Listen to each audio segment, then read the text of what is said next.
Hello mga kapatid, this is Abigail and I am learning about Web3.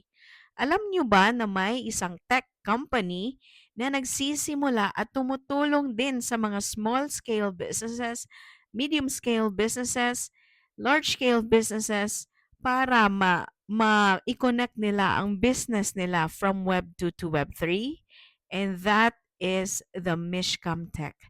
You can even search it in the browser. Just type mishcam.tech. So if you have further questions, you can even browse in their site, which even they said there that we bridge futures, which means Mishcam Tech is a very wide tech company that they would be able to help you to design your businesses.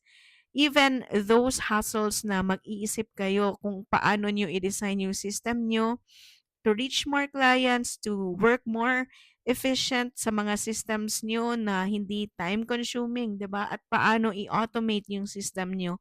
Lalo na sa mga business owners diyan na walang ka-background halos sa Web3 at Web2. Thank you for watching. Follow and share.